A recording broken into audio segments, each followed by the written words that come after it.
tem Do essa meu que tem criança. 18. Mas o que minha mãe falou é uma coisa que eu percebo, a geração do Paquito, o pessoal mais novo, tem uma inteligência muito forte para coisas que a gente não imagina, que a gente tem uma dificuldade absurda. É. E problemas muito básicos que a gente, desde criança, aprendeu a resolver, eles têm uma dificuldade. Então, acho que a gente tem alguns movimentos nisso, né? E é verdade. Primeiro, um ditado caipira: quem tem cavalo não anda a pé.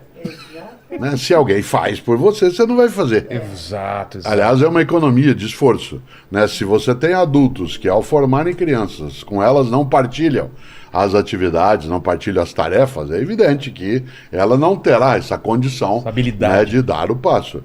Né? Em outros momentos, uma parcela grande de nós teve que participar das coisas da família no dia a dia. E em vários países não é como no Brasil. Se você pegar a sociedade norte-americana, que é altamente tecnológica também, o menino tem que lavar louça. Eu vou te dar um dado que ajuda bastante. Embora o Brasil seja o segundo país do mundo, né, em termos de posse de, por exemplo, mobiles, de celulares, né, há mais celulares do que a população, nós somos o 30º na propriedade de máquina de lavar louça.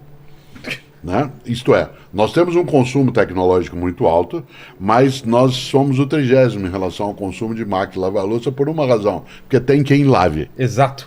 Certo? Se tem quem lave, pode ser a mãe, o pai, ou alguém que é contratado para fazê-lo. Outras nações não têm essa condição. Você tem que ter ali uma partilha. O menino nos Estados Unidos ou outros lugares tem que tirar a neve da porta da casa de manhã, no sábado, e o pai paga $1 para ele fazer isso. Certo? Aí você diz assim: mas isso é uma sociedade de imposição. Não. Existe uma partilha a ser feita. Essa partilha já existiu. Hoje, uma parcela das famílias, ela utiliza um termo curioso: eu preciso poupar o meu filho. Exato. E a minha pergunta, como mais antigo, né, e como caipira, é assim: poupar de quê? Você não mandou ele à noite buscar limão no pasto, você não falou para ele encilhar cavalo, você não mandou ele cortar lenha para ver se... Né, ou tirar água do poço. Você disse só para ele arrumar o quarto dele. Só para ele estudar. Profissão estudante. Isso não é poupar, isso é colocar em desuso, claro, né? Que tudo exatamente. que está em desuso acaba não tendo Agora, utilidade. tem um outro lado disso também. Por exemplo, uma parte de nós na escola, a professora sabe, eu também, passou a vida resolvendo problemas alheios, em matemática.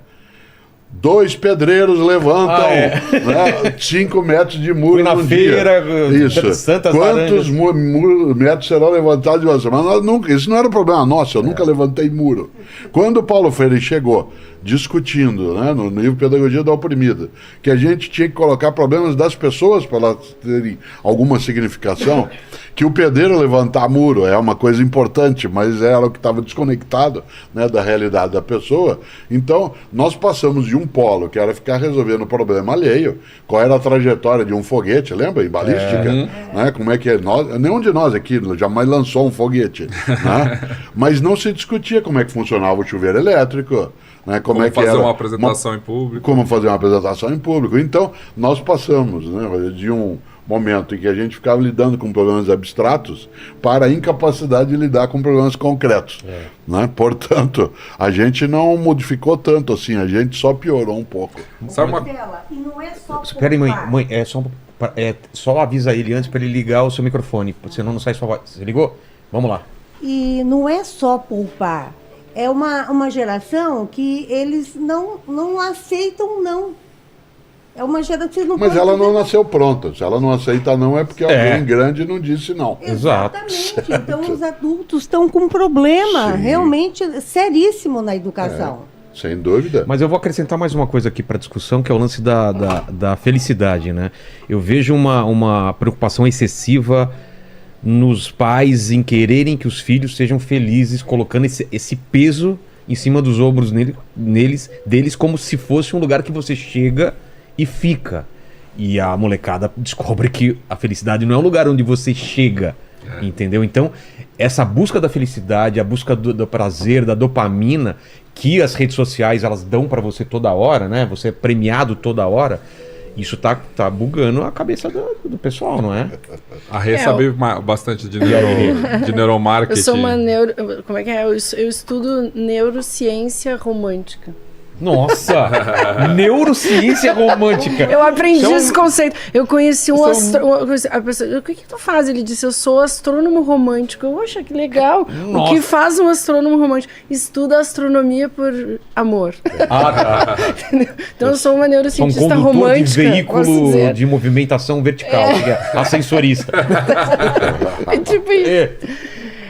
Na verdade, eu sou um pouco otimista com relação, mais otimista que a tua mãe, em relação a essa geração. Eu acho que o que a gente tem nessa nova geração, que é a geração do meu filho, que vai fazer 18, a gente tem uma discrepância. Essa que é a questão. Então tem muita gente acima da média, tem mais gente acima, mais jovens acima da média do que talvez a gente tivesse na minha geração, né, na Concordo, geração do sim. Pedro, e tem muita gente na média e tem muita gente abaixo da média. Que não tinha tanto que não também assim. tinha, exatamente. Era Então, muita gente na média e poucos se destacavam, mas também poucos ficavam abaixo. Exatamente. Então é isso que eu vejo, é o gráfico que eu vejo. Por exemplo, o Vicenzo ele não tem essa questão da felicidade, que é o meu filho, meu modelo e os jovens ali que ele vive, porque ele leu Nietzsche muito cedo, né? Inclusive ele deixou a escola porque a professora falou, isso não é pra tua idade.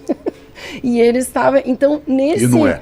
E não era, Não é mesmo. mas cada um tem a sua, né, o seu... Precisa muita cautela ao ensinar Nietzsche para um adolescente. Eu não ensinei, porque eu nem li, professor. Quem leu foi ele, entendeu? Foi É perigoso, Nietzsche? Não é, porque como ele coloca questões que são muito fundas em relação ao sentido da vida, à razão de existir, o adolescente é uma pessoa que está grávida de si mesma. Né? Ela vai dar luz a ela. E tal como gravidez, ela tem distúrbio hormonal, oscilação de equilíbrio afetivo.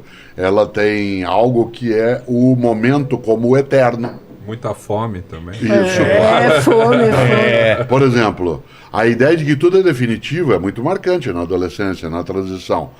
Uma espinha na ponta do nariz é sinal de desespero. Total. Um cabelo que você acha que ele não é adequado aos 15 anos de idade te leva a não querer ir para a escola. E se você diz assim, nunca mais eu vou, então essa ideia da definitividade, né, ela acaba sendo, né, muito expressiva dentro disso. E o Nietzsche, ao contrário, é delicioso. Né? Eu não só estudei, como ensinei Nietzsche muitos anos, mas não para adolescente. É uma questão de adequação, não é de proibição. Tal como a gente tem outras obras que a gente não vai lidar com alguém fora da faixa etária, porque ela ficará usando aí dissintônica, né, inadequada em relação àquilo. E ele gostou do Nietzsche, né? Então, eu acho que foi um momento pré-adolescente, ele não era nem adolescente, ele ainda não estava assim numa explosão hormonal, mas ele viu que existia alguma coisa, né, mais aprofundada. Eu acho que essa é a questão. Mas a dopamina, voltando à dopamina das redes sociais, é muito perigoso, porque é o hormônio da nossa aceitação, né? Então a gente vive naquele círculo imaginário, e aquilo nos causa sensações de bem-estar quando a gente ganha likes, quando a gente tem compartilhamento, e isso para adolescente sim é muito perigoso. É a aprovação, né? E o Aprovação. problema é que Pode virar a vida dele, é isso. o problema que afeta adolescentes e adultos também, eu conheço muitos adultos que ficam infelizes a partir das redes sociais, é a constante comparação com os outros. E com né? uma vida editada dos Com uma outros. vida editada Não uma dos vida outros. real. Né? Exato, olha, ninguém leva pro Instagram um momento ruim, um momento de depressão, um momento em que você tá em dúvida da sua vida, assim, né? O tédio, ele tem origem no excesso de dopamina, né? E o nosso mundo é dopaminado, o nosso mundo é açucarado, o nosso mundo é cheio de emoções que a gente tá viciado em manter a dopamina num estado alto. Então, tudo que não se parece com isso aqui, me parece entediante. E para adolescente isso é muito mais perigoso. E dentro do seu ciclo social, você fica sabendo de informações que você não saberia se não fosse a rede social. Você não sabe que seu vizinho almoçou naquele baita restaurante, você não sabe onde o cunhado passou as férias. Você sabia se o seu amigo foi para os Estados Unidos, se não foi, você ia encontrar com ele de vez em quando. Exato. Hoje você sabe na hora. Na né? hora, e aí você fica pensando, por que eu também não fui nesse restaurante? Por que eu não tenho esse carro? Por que eu não tenho esse apartamento? Por que eu não fui passar as férias nesse lugar? O efeito do Instagram do turismo mundial, estragou vários lugares, assim, que eram sensacionais de visitar. É verdade, é verdade. Porque agora você não quer... Porque agora você não consegue tirar uma foto do lugar, porque tem uma fila de milhares produzindo para a rede social. Eu estava... Não é ir no lugar. Imagina a Torre Eiffel hoje em dia, Não né? é mais, agora. Não é mais ir fui no à lugar, cidade é do mostrar Porto. que você foi. Eu estava na cidade do Porto agora em maio, Pedro também, né? Fui fazer umas conferências, etc. E existe uma livraria na cidade do Porto que para mim tem um significado muito forte, que é a livraria Lelo. Os irmãos Lelo, eles publicaram dicionários, e o primeiro dicionário que eu ganhei da vida, dos meus pais, que eu tenho comigo até hoje, são 3 volumes pequenininhos do dicionário Lelo.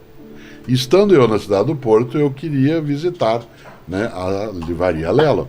Havia uma fila de espera de 2h30 para visitar por conta do Harry Potter. Eu tentei, sei lá, eu desisti. Não dá mais. Você paga 5 euros para entrar e não pode parar dentro da livraria. Que para quem escreve livro, como é o nosso caso, é algo, você tem que passar pelo lugar. Esse se tornou o principal negócio deles, mas eles não são tolos. A pessoa que comprar algum livro tem o dinheiro abatido. Mas o lugar se tornou um point. Você não pode não ir à cidade do Porto. Se você tiver determinada idade, não pode não ir e não visitar aquele lugar. Então, essa glamorização, né, eu me lembro, você que morou na cidade de Barcelona, né, uma coisa é a Barcelona, quando você morava lá, outra coisa é a Barcelona instagramada, né, que a gente tem hoje, que é muito mais, né, um outro movimento. E também, né, no Brasil. Agora, isso nos dá uma visão, às vezes, um pouco negativista, né, do que as coisas são. Existem outros lados, aquilo que a gente falava antes. Né? Tem várias coisas do mundo digital que permitiram que a gente crescesse, né, que fosse formar-se. Né? Houve uma amplificação das nossas capacidades que a escola teve que, e tem, né, de buscar atrás algumas coisas. Isso não tirou. Outro dia eu brincava isso com o Pedro, dizer, vocês, pais e mães mais jovens, vocês atuam hoje como se vocês fossem concierges dentro de casa. Você tem que, você trabalha de segunda a sexta de maneira insana, e sábado e domingo, em vez de repousar, você tem que cuidar do seu filho não ficar com tédio. Arrumar programa. Alguma vez cara, eu vejo minha mulher fazendo Isso. uma programação que ele vai. Alguma vez na vida, meus pais perguntaram, você quer fazer alguma coisa? Nunca. Claro que não. Você vai. Mas mãe, E não é uma questão de autoritarismo.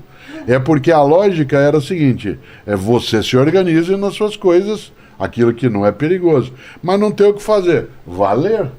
Exato, né? Mas mãe, não tem nada para fazer. Invente. Tem uma louça aqui. Isso. Pra lavar, tem o terreno aí pra carpir. Essa atuação de concierge em que você tem que fazer uma programação, né, de final de semana para a criança ir em tal lugar, para ela ir no outro, porque senão ela fica o quê? Entediada. Esse debate a gente teve até, gente. Eu temos um podcast que chama Grande Fúria do Mundo, né? Não. O meu também não, porque o meu era atleta desde os 6 anos. Então a nossa vida era correr de campeonato em campeonato, de cidade em cidade. Então a gente não tinha esse problema. A gente já era o concierge. A questão é que a gente teve essa discussão lá no A Grande Fúria do Mundo, que é o podcast que Tá a no gente tem YouTube? juntos. Tá. No Então, YouTube. A Grande Fúria do Tá em Mundo. Spotify, todos os as locadores. plataformas. Por causa da música do Legião? É. Isso. Ah, cara, Explica faz a Grande Fúria do Mundo, Muito pais e bom. filhos. Muito bom esse. Muito bom. E não é que fazendo do jeito que ele fez, ou que as gerações anteriores fizeram, criaram adultos funcionais perfeitos, assim, né? Os adultos de hoje em dia não são livres de problemas, sem trauma, sem... Essa sociedade que a gente vê hoje funcionando não quer dizer que vocês fizeram um excelente trabalho, Mas diferente do que a inventou o gente mundo faz. digital. Né? Todo mundo que inventou tá com 60, 70. Eu acho que em Ou alguma... seja, mais uma culpa aí pra vocês carregarem. Eu acho que essa geração em algumas Vocês estão coisas... inventando inteligência artificial que vai liquidar a humanidade. Em algumas coisas eles são até melhores do que Então, eu também nós acho. fomos, Eu do acho nós que assim, somos. o esforço que a gente faz hoje como pais, com muito mais informação que a gente tem também no mundo digital, né? Em parte é pra gente virar concierge dos nossos filhos naqueles momentos, pra gente tentar criar um adulto que seja mais preparado de certa forma, assim. Ou seja, os seus pais, você não tinha a informação que eu tenho pra me criar, né? Seus pais muito menos. A gente faz o melhor que a gente pode nas condições que a gente tem.